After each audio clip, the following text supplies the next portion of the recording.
So hi guys, welcome back to my daily vlogs. I hope you all guys are vibing in your life.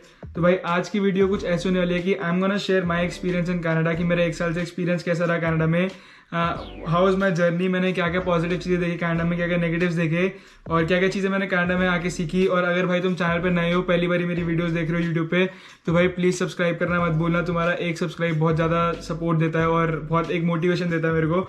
तो चलो let's talk about कि भाई कैसी रही हमारी 1 साल की journey in Canada. Okay guys, तो मैं सितंबर इनटेक में आया था लास्ट ईयर कनाडा में, और हम जो पहले टॉपिक के बारे में बात करने वाले हो मेरा जॉब एक्सपीरियंस है कि मेरा जॉब एक्सपीरियंस कनाडा में कैसा रहा पार्ट टाइम में, और यहाँ पे मुझे क्या क्या डिफिकल्टीज हुई और मैंने कैसे एक जॉब को फाइंड आउट करा, तो हम उसके बारे में पहले बात करते हैं। तो गाइस, जो मेरी फर्स्ट जॉब थी कनाडा में वो एक वेयर हाउस में थी,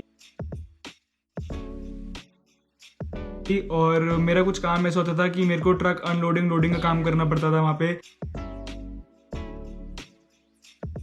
कि ट्रक्स आते थे आपको और आपको सारे बॉक्सेस निकाल के उनको स्किड पे लगा के उनको रैप करके उनके लोकेशन पे रखना होता था। और ये भाई हर स्टूडेंट करता है यहाँ पे आके, मैंने भी करा वो काम। और भाई बहुत भारी बॉक्सेस होते थे, 24 kg तक के बॉक्सेस उठाए हैं, और भाई पीठ की वाट लग जाती थी 8-8 घंटे की वो शिफ्ट करके। और मेरे को उस पर पे मिलता था $17 कैश पे, और मैं 5 दिन काम करता था। बट मैं उस काम से बिल्कुल खुश नहीं था, ऑब्वियसली बात है, कौन खुश होगा लेबर वर्क से। बट हाँ, तो $17 पर आवर मिलता था। तो और मेरे को अब भी याद है भाई कि मेरे ना से पैर सूज जाते थे और मेरे पैर पे वॉट्स हो गए थे उस काम की वजह से। तो मैं अपने लेबर शूज़ हाथ में लेके, और मैं कितनी बारी पैदल नंगे पाँव भी आया हूँ घर तक। तो ये सीन था कि मेरी पहली जॉब जो थी वो मेरी एक वेयर हाउस में थी, बट वो मैंने ज़्यादा टाइम नहीं करी, वो मैंने 20-25 डेज़ करी। बट फिर मेरे को नेक्स्ट मंथ ही मैं सेफोरा में हायर हो गया, और मेरा सेफोरा में इंटरव्यू हुआ और मैं वहाँ सेलेक्ट हो गया। तो मैं आपको बता दूँ कि मैं सेफोरा में हायर कैसे हुआ था बेसिकली। तो भाई सबसे बढ़िया चीज़ आप जो आपको एक प्लस पॉइंट होगा, आप जॉब जब हंट करने जाओगे तो जितने रेफरेंस बना सकते हो, जितना नेटवर्क ग्रो कर सकते हो उतना करो, लोगों से बात करो, उनसे एजेंसीज के नंबर लो, एजेंसीज में जाके अप्लाई करो। तो मेरे को ये जॉब रेफरल से नहीं मिली थी, मैं ऐसे ही ब्रामले मॉल जा रहा था, तो वहाँ पे मैंने देखा कि बोर्ड लग रखा है हायरिंग का, और मैंने वहाँ पे उनसे बात करी जाके। तो उन्होंने बोला कि ऑनलाइन अप्लाई कर दो, तो देखते हैं हम। और सेफोरा में भाई एक लड़का, तो उन्होंने कहा चलो ठीक है आप ऑनलाइन अप्लाई कर दो। तो मैंने ऑनलाइन अप्लाई कर दिया, और ऑनलाइन अप्लाई करने के बाद मेरे को कुछ रिस्पांस नहीं आया। तो मैं दोबारा इन स्टोर गया, मैंने उनसे पूछा कि क्या हुआ, तो उन्होंने बोला कि हम आपको देंगे जवाब। फिर जवाब नहीं आया, 2 हफ्ते हो गए, मैं दोबारा गया। तो ऐसे आपको ना बार बार जाना पड़ेगा और उनसे फीडबैक लेना पड़ेगा कि क्या हुआ, अभी तक हुआ क्यों नहीं, कुछ जवाब क्यों नहीं आ रहा। तो उन्होंने बोला कि अपना रिज्यूमे दे दो और हम देखते हैं। तो मैंने उनको रिज्यूमे दिया, तो मेरे को 3 दिन बाद भाई कॉल आ गया कि इंटरव्यू के लिए आ जाओ। तो इंटरव्यू, और ऐसी मेरी सेफोरा में जॉब लग गई, और आज मेरे को सेफोरा में 1 साल हो चुका है। और इट्स लाइक मेरे लिए ये पार्ट टाइम जॉब बहुत अच्छी है, बिकॉज मेरे को यहाँ पे आवर्स भी मिल जाते हैं पूरे, मेरा पे रेट भी अच्छा है, और काम भी, इसमें मेरे को स्किल्स भी डेवलप हो रहे हैं और काफ़ी चीज़ सीखने को मिल रही है। तो yes, it's good opportunity to grow from me in Sephora. तो सेफोरा एक प्लस पॉइंट रहा मेरे लिए। और अगर तुम नहीं आ रहे हो तो यार जॉब ऐसी हंट करो कि अपने रिज्यूमेज बांटो, इधर उधर जाके इंस्टोर दो, और एजेंसी से बात करो, लोगों से फीडबैक लो, नेटवर्क बनाओ, बहुत सारी चीज़ें होती हैं। उसके ऊपर भी मैंने एक वीडियो बना रखी है, वो भी तुम देख सकते हो। तो ये था मेरा जॉब एक्सपीरियंस, कि अभी तक को जो था वो सेफोरा का ये सिर्फ, और एक वेयर हाउस का।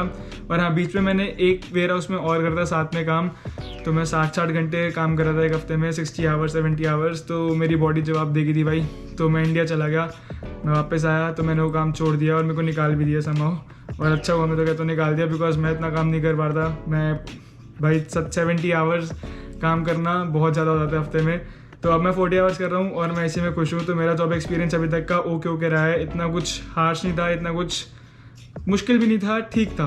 तो ये जॉब एक्सपीरियंस था। करते हैं स्टूडेंट लाइफ।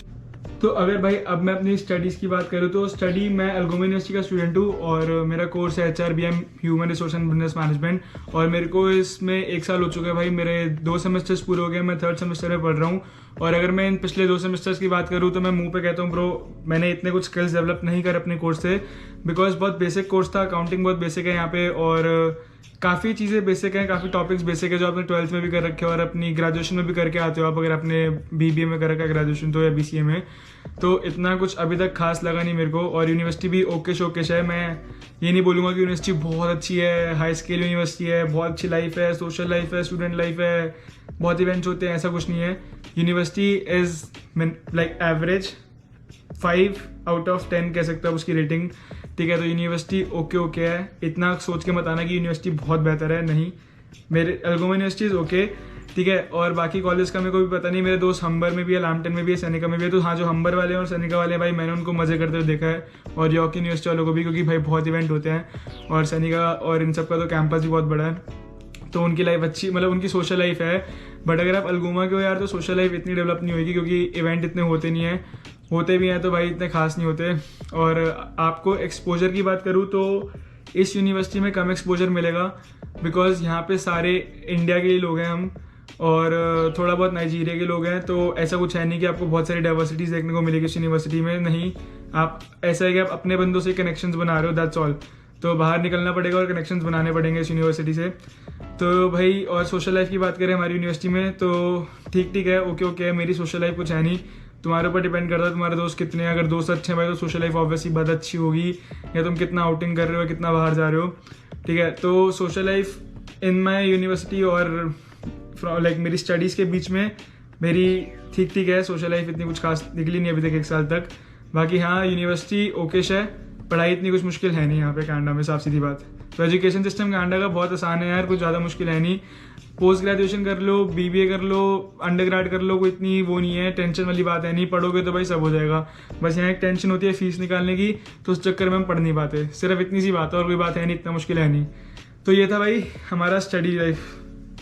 सो अब भाई हमारा थर्ड टॉपिक है वेदर। तो भाई वेदर की बात करें तो यहाँ पे भी वही 4 वेदर होते हैं अपने, स्प्रिंग, समर, फॉल और विंटर। तो मैं आया था भाई फॉरेन टेक में सितंबर में, और सितंबर टू नवंबर बहुत अच्छा फॉल था, बहुत प्लेजेंट मौसम था भाई।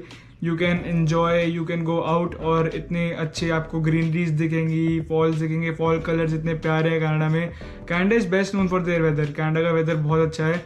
और कनाडा का आप ये मतलब आप लोग घूम भी सकते हो बाहर जाके। सितंबर का तो महीना भी ऐसा होता है, अभी भी अक्टूबर चल रहा है तो खैर।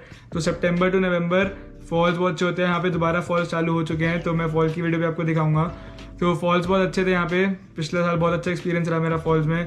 मैं घूमने गया, मैं बाहर गया, और मैंने फॉल कलर्स इन्जॉय करे। मैं बहुत अलग अलग प्लेसेस गया था, तो आप भी जा सकते हो, आप ब्लफर्स पार्क वगैरह जा सकते हो फॉल कलर्स देखने के लिए। तो falls is nice in Canada भाई। लेकिन सबसे बड़ी मुसीबत विंटर्स। यहाँ की जो विंटर्स होती है ना, वो इतनी हार्श होती है, और भाई हम लोगों को, इंडिया वालों को, इतनी विंटर्स हमने कभी देखी ही नहीं है।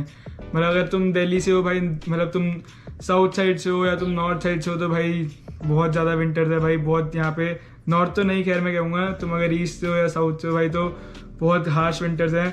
और विंटर्स के यहाँ पे मंथ होते हैं भाई दिसंबर टू मार्च। और ये लगा लो कि तुम वीडियो देखो पहले तो कि मैंने विंटर्स कैसे झेली थी। और इस स्नो स्टॉर्म में भी आई एम हैविंग आइसक्रीम, मेरे को मेरी मैनेजर ड्रॉप कर गई, और भाई बहुत बुरा हाल है, बहुत बुरा, बट बहुत मेमोराइजिंग चीज़ है। इतनी ज़्यादा स्नो मैंने कभी देखी नहीं कनाडा में, और मेरी मैनेजर भी कहती है कि वो 40 ईयर्स से कनाडा में है, एंड ये पहली बार है कि इतना गंदा स्नो स्टॉर्म आ रहा है। और अभी और वर्स होने वाला है, जिससे पहले और वर्स, तो हम जल्दी घर पहुँचे। और आइसक्रीम बहुत किया। तो भाई जैसे कि तुमने देखा कितना गंदा स्नो स्टॉर्म होता है, और भाई -15 -20 तो बहुत नॉर्मल है यहाँ पे, बहुत ज़्यादा नॉर्मल। एक टाइम पे तो मेरे को ऐसा लग रहा था कि मैं कसम से लद्दाख आ गया हूँ भाई, और मैं 4 महीने लद्दाख में रहा हूँ। मेरे को पूरी फीलिंग लद्दाख वाली आ रही थी, इतनी बर्फ़ भाई, इतनी बर्फ़ भाई, घुटनों तक बर्फ़ होती है।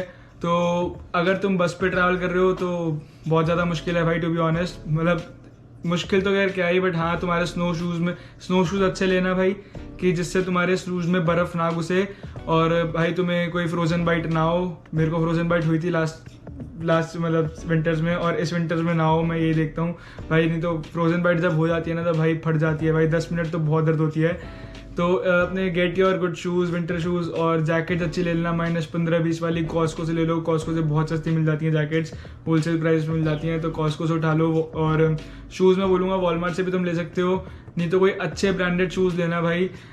डिकैथलन के भी ठीक होते हैं, डिकैथलन के भी ले सकते हो, देख लेना कि वाटर रेजिस्टेंस कितना उनमें, तो शूज़ भी तुम ले सकते हो वहाँ से। तो भाई बहुत हार्श वेदर होता है दिसंबर टू मार्च का समहाउ, बट तुम्हारी जो फर्स्ट स्नो होगी तुम उसे एंजॉय करोगे, तुम्हें बहुत अच्छा लगेगा, क्योंकि भाई सब कुछ ही वाइट, भाई सब कुछ ही सफ़ेद दिखता है, तो बहुत सही लगता है कि हाँ ठीक है, बढ़िया है। बट उसके बाद जब तुम यूज टू होने लग जाओगे, और फिर तुम्हें जब बसेस पे ट्रैवल करना पड़ेगा, तो भाई जहाँ पे 1.5 घंटा तुम्हें ट्रैवलिंग टाइम लगता है एक जगह ए से बी पॉइंट तक पहुँचने में, वहाँ तुम्हें कम से कम 2.5 घंटे लगेंगे to get to your destination. तो बसेस भी बहुत लेट होती हैं, बहुत डिलेज होते हैं बसेस में, और भाई 4-4 घंटे भी लगे हैं कभी कभी। तो ऐसा खड़े रहो बस स्टॉप पर, बस आएगी, और भाई फिर आती नहीं है, और कैब भी कभी कभी तो मिलती नहीं है, स्नो स्टॉर्म्स हो तो भाई बुरी हालत। तो हाँ ठीक है, हार्श है विंटर्स यहाँ पे, but you will enjoy your first snow, I can bet. उसके बाद तो भाई you have to deal with it. तो अभी भी विंटर्स आने वाले हैं और I am preparing myself कि भाई इस बार विंटर्स में मज़े भी करने हैं और खूब समझ ही होगे। तो ठीक है, तो विंटर्स भी ओके हैं, विंटर्स हार्श हैं। बाकी बात करें भाई समर्स की, समर्स बहुत अच्छे रहे भाई, समर्स वर अमेजिंग। समर्स तो भाई इतने अच्छे थे कि बीचेस पे गया मैं और मैंने बीचेस एक्सप्लोर करे। टोरंटो आइलैंड वाली भी वीडियो है, वो भी आपको दिखी होगी, वहाँ पे भी मैं गया। तो भाई समर बहुत अच्छी है, आप बैठो भाई अपना बाहर बाहर बैठो, चिल करो, स्विमिंग करने जाओ, जिम की एक सब्सक्रिप्शन ले लो, वहाँ स्विमिंग करने जाओ। तो समर्स बहुत अच्छे हैं। सबसे बेस्ट ये 4 महीने होते हैं भाई समर्स के, जून टू अगस्त। तुम जितना घूम सकते हो समर्स में घूमो, बहुत कुछ एक्सप्लोर करने को मिलेगा भाई। कनाडा बहुत सुंदर है, बहुत अच्छा वेदर है। तो June to summers is the best time to explore the Canada, और फॉल्स भी बहुत अच्छे हैं। तो भाई जून टू नवंबर लगा के चलोगी बेस्ट है। उसके बाद विंटर्स आ जाते हैं, तो विंटर्स आर थोड़े हार्श। तो भाई ये था मेरा वेदर एक्सपीरियंस इन कनाडा की, मेरा एक्सपीरियंस कैसा रहा वेदर के साथ। तो अब नेक्स्ट टॉपिक के बारे में बात करते हैं। ओके गाइस, तो अब हम बात करते हैं कि हमारी मेंटल हेल्थ कैसी रहती है यहाँ पे कनाडा में आके। भाई मेरी मेंटल हेल्थ तो भाई वाट लग गई थी एक बारी को।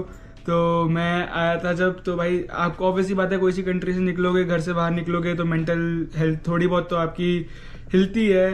होम सिकनेस होगी, डिप्रेशन फील होगा, एंजाइटी फील होगी, सब कुछ एक ही बार किक इन करेगा भाई।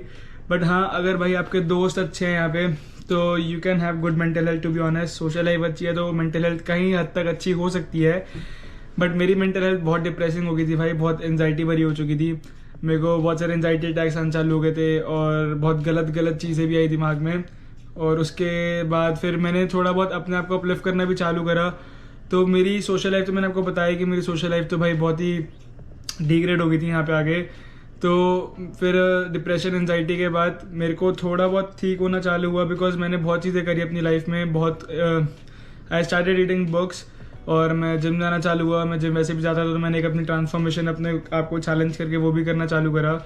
और मैंने बहुत सारी चीज़ों के बारे में पढ़ा, और फिर ये भी हमारी ज़िंदगी में आ गई थी, तो इसको भी निकाला हमने अपनी ज़िंदगी से। अब हम इसमें सिर्फ पानी पीते हैं, कभी कभी पीते हैं। तो बहुत कुछ देखा भाई। तो यहाँ पे डिप्रेशन एंजाइटी बहुत कुछ किक इन करेगा। इंटरनेशनल स्टूडेंट्स को तो बहुत ज़्यादा ही होती है, हर किसी को होती है। और 3 महीने ऐसे निकले, 4 महीने, 6 महीने इवन हो गए थे। मैं अकेला रहता था अपना कमरे में, अकेले पड़े रहना, और बस टेंशन चलती थी दिमाग में। फिर काफ़ी कुछ सीखा ज़िंदगी से, काफ़ी कुछ यहाँ पे लोगों से सीखा, इन चीज़ों से बाहर निकले। अब मेरी मेंटल स्टेटस, मेंटल हेल्थ ठीक है, पहले से बहुत इम्प्रूव हुई है, और मैं अब खुश रहना सीख चुका हूँ। और मैं लोगों से बात करता हूँ, अब उनसे नेटवर्क्स बनाता हूँ, मिलता हूँ, तो अच्छा लगता है उनसे मिलके। तो यहाँ पे यार कैनेडियंस की मेंटल हेल्थ भी इस टाइम थोड़ी ऐसी है, आपको पता है इकोनॉमी के क्या हाल चल रहे हैं यहाँ पे। बट ठीक है, इतना कोई भाई बुरी कंट्री नहीं है। इट्स जस्ट अबाउट कि आप जितना खुश रहना सीख सकते हो, आप बहुत अच्छा कर जाओगे। और वो हर जगह यही होता है कि जितना खुश रहोगे, कम टेंशन लोगे, तो you can do anything you want. तो भाई पॉजिटिव रहो बस। तो जितनी भी अगर इसको दिक्कत हो रही है भाई, मेरे को इंस्टा पे बहुत सारे डीएम्स आते हैं कि भाई मेंटल हेल्थ बहुत ख़राब हो रही है आगे कनाडा में, तो आप क्या कर रहे हो, या आपको 1 साल हो गया है, तो आपने कैसे अपलिफ्ट करा। तो भाई अपलिफ्ट तो भाई खुद ही करना पड़ता है। You have to fight alone. कोई आपको यहाँ पे उठाने नहीं आएगा कि उठ काम कर, यहाँ जा वहाँ जा, खाना बना, खुद सब करना है। समझ जाओ इस बात को, अकेले आए हो तो अकेले लड़ना है यहाँ पे। अब यहाँ पे फैमिली तो है नहीं, बट हाँ ठीक है, सब हो जाएगा भाई टाइम के साथ साथ। कोई टेंशन लेने वाली बात है नहीं, डोंट टेक वरीज कि वो अपनी ज़िंदगी टेंशन में निकालनी। तो ये था मेंटल हेल्थ। मेंटल हेल्थ भी बहुत सही रह रही है अब तक सही है। तो अब अगले टॉपिक के ऊपर बात करते हैं। तो गाइस अब हम बात करें स्किल्स की। तो स्किल्स क्या क्या सीखे भाई मैंने 1 साल में कनाडा में। तो मैंने काफ़ी कुछ स्किल्स सीखे भाई। कि फर्स्ट स्किल जो सबसे ज़्यादा इंपॉर्टेंट होता है, टाइम मैनेजमेंट। कि भाई आपको अपना टाइम मैनेज करना आ जाता है, कि कैसे आपको अपना टाइम मैनेज करना है, पूरा दिन प्लान आउट कैसे करना है। कि भाई आपको पता है कि 2 बजे अगर 2 घंटे में शिफ्ट पे पहुंचना है, तो भाई 1 घंटा पहले निकलना है, बस पकड़नी है, टाइम पे पहुंचना है, टाइम से काम करके भाई अपने काम करने हैं, असाइनमेंट्स करना है। तो 1 साल में आप टाइम मैनेजमेंट तो अच्छे से सीख जाओगे कनाडा में रह के। और बात करें फाइनेंशियल की भाई, तो फाइनेंशियल मैनेजमेंट भी आप सीख जाओगे, बिकॉज आपको ही पता है यहाँ पे कि आपको कितनी फीस पे करनी है, तो आप कितना अपने ऊपर स्पेंड कर सकते हो और कितना आप सेव कर सकते हो, ताकि आप अपनी फीस भी पे करो, और जीआईसी भी आप कैसे बचा सकते हो। तो फाइनेंशियल मैनेजमेंट भी आप सीख जाते हो। और थर्ड हम बात करें कि भाई यहाँ पे आके अगर आप पॉजिटिव रहना सीखते हो, मतलब पॉजिटिव रहना सीख गए, तो भाई तो आप आउटब्लास्ट हो, तो बहुत सही है, बहुत कुछ कर सकते हो आप। तो आप यहाँ पे बहुत सारे स्किल्स, मतलब बहुत सारे कोर्सेज कर सकते हो। तो अगर आपको फॉर एग्जांपल कोई जॉब चाहिए आईटी में या बिजनेस में, तो सिर्फ आपका एक स्टडी चीज़ ही सिर्फ बहुत नहीं है। यहाँ पे स्टडी बहुत बेसिक है। मैं अभी भी ये बोलूँगा कि भाई डिप्लोमा कोर्स कर रहे हो तो उसकी इतनी कोई वैल्यू है नहीं। It just like ticket to Canada कि आ जाओ। अब आपको यहाँ पे करने के लिए जॉब भी कुछ आउटस्टैंड करना पड़ेगा, अपने रिज्यूमे में डालना पड़ेगा कि मैंने ये कोर्स करा है, तो वो सीन है। तो कोर्सेज करो, कोर्सेरा से करो, लिंक्डइन लर्निंग से करो, जहाँ से आपका मन करता है वहाँ से करो। तो ये भी आप एक स्किल जनरेट कर सकते हो। और भाई फिर उसके बाद तो घर के काम करने भी आ जाते हैं, ये भी एक स्किल है। कुकिंग स्किल कह सकते हो, खाना बनाना, भाई खुद खाना बनाना है, खुद खाना है, तो वो भी एक स्किल है, वो भी आ जाता है आपको यहाँ पे आगे। तो भाई यही स्किल्स थे जो मैंने अभी तक 1 साल में सीखे। और हाँ, शायद मैंने एक स्किल और सीखा है कि भाई एक्सट्रोवर्ट कैसे होना है और नेटवर्किंग कैसे करनी है। नेटवर्किंग बहुत अच्छा स्किल जो मेरे को अभी तक लगा मैंने सीखा है।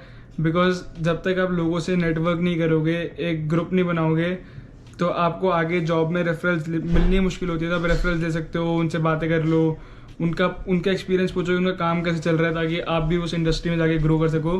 तो networking is also one of the most important skill that I have learn in Canada. तो भाई अब बात करते हैं कि आपकी लाइफस्टाइल में क्या क्या चेंजेस आते हैं कनाडा में आके। तो भाई बहुत सारे चेंजेस देखने को मिलेंगे। भाई अंत कोई चेंज तो लाइफस्टाइल में ऐसा ही नहीं कि प्लान आउट होगा और ये चेंज होगा, नहीं भाई, बहुत चेंजेस देखने को मिलेंगे। तो भाई मेरी जो लाइफस्टाइल में चेंजेस आए यही कि एक तो मैं चीज़ों को प्लान आउट करना सीखा। बट एज अ स्टूडेंट आप हर चीज़ प्लान आउट नहीं कर सकते हो। आपको काम भी करना है, आपको रोटी भी खानी है, आपको घर के काम भी करने हैं और आपको पढ़ाई भी करनी है। तो बहुत कुछ होता है, तो लाइफस्टाइल बहुत चेंज हो जाता है। कुछ पता नहीं होता कि कल क्या करना है। तो उस बेसिस पे भाई आप ये मत सोचना कि आप कुछ नहीं कर पा रहे हो, आप बहुत कुछ कर रहे हो। बस ये है कि पॉजिटिव रहो। और लाइफस्टाइल बाकी जो हमें इंडिया में आदत होती है भाई कि बाहर दोस्तों के साथ जाना, गेड़िया मारना, भाई खाना पीना, भाई पार्टीज जाना, क्लब जाना, और अपनी एक्सपेक्टेशन ये होती है भाई कि कनाडा में भी जाके पार्टीज करेंगे, बढ़िया सी ये, समझ रहे हो ना। तो वो सब तो भाई थोड़ा मुश्किल है अभी। 1 साल तक तो मैंने कुछ ऐसा देखा नहीं अभी तक यहाँ पे कि मैं बोलूँ कि हाँ भाई बहुत अच्छा लाइफ चल रहा है, मैंने बहुत लैविश जिया। नहीं, हाँ बस एक आईफोन ले लिया और एक मैकबुक ले ली और ये ले लिया, तो ये लैविश लाइफ स्टाइल तो मेरे ख्याल से तो ये नहीं है भाई, जब तक आपका पीस ऑफ माइंड अच्छा नहीं है। तो लाइफ स्टाइल में चेंजेस आते हैं, बिल्कुल आते हैं। तो मेरा ये एक्सपीरियंस था भाई 1 साल का अभी तक कनाडा में। और आई होप सो कि आप लोगों को भी मेरा एक्सपीरियंस अच्छा लगा हो।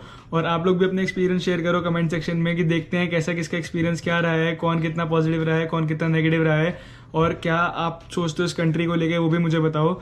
तो मिलते हैं इसके बाद जल्दी नेक्स्ट व्लॉग में। और इंस्टा हैंडल फॉलो करना मत भूलना। और एक पॉडकास्ट शूट करने वाला हूँ मैं, जल्दी से मेरा पॉडकास्ट भी आने वाला है, तो आई होप आप लोग उसको भी पसंद करोगे।